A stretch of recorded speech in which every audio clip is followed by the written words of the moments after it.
Hey, welcome back to the channel. Hope you're having a fantastic day. Today I'm talking about the 3 most common mistakes I see as a mixing and mastering engineer when people send me their pre-mixes or pre-masters. I'm going to explain what those 3 things are, why I think they're mistakes, and how best to avoid them. Most of the work that I do is in electronic and dance music, so it's mostly relevant in these genres, but the topics I'm covering today are pretty broad and you can probably apply them to whatever you're working on. First topic of today is the mistake of adding too much stereo width in the 200 to 500 Hertz range. Now this list isn't in any particular order, but I see this one a lot. To my ear, too much width in this range causes this really hollow feeling in the track, especially when it's played in mono and those sides disappear. And there's so much soul and feel in that 200 to 500 Hertz range that you really don't want it to get lost. So how do you avoid this?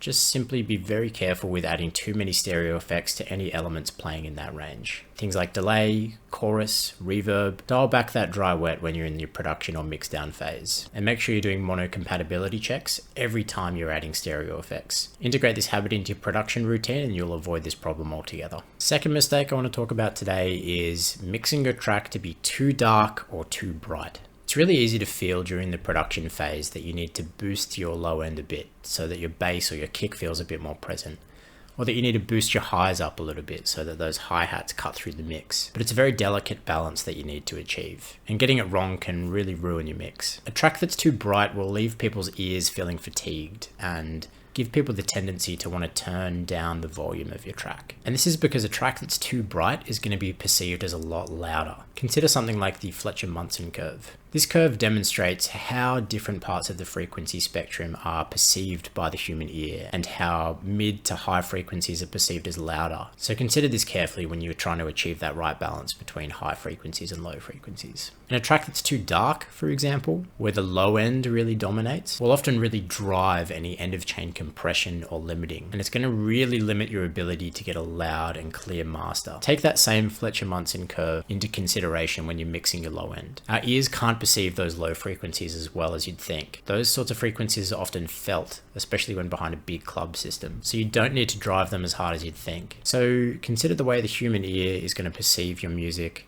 and use visual analysis tools while producing and mixing to create different versions of your track and then test them in the real world and teach your ear how these changes to the low and the high frequencies are going to impact how it's received. Another good practice to get into is to use a reference track. Take a track that you really like that sounds really pleasant to your ear and try to match that frequency balance when you're producing. Another technique you can use is just simply taking some time off before listening to your track again.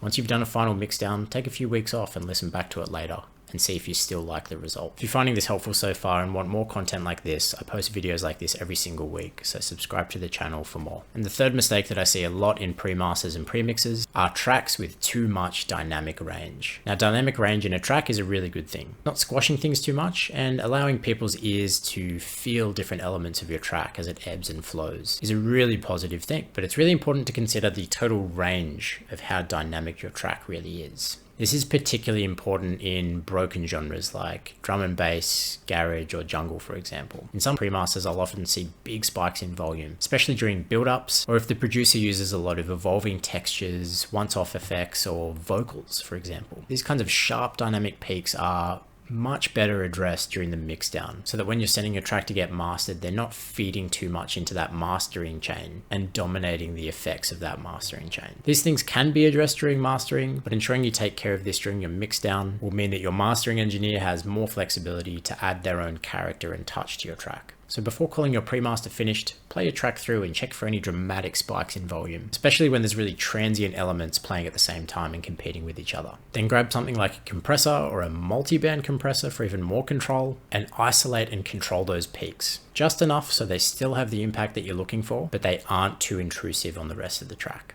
I hope this video was helpful. If you have any thoughts about the topics I discussed today, leave a comment below. I'd love to hear what you think. But thanks so much for watching until the end. Enjoy the rest of your day and stay creative.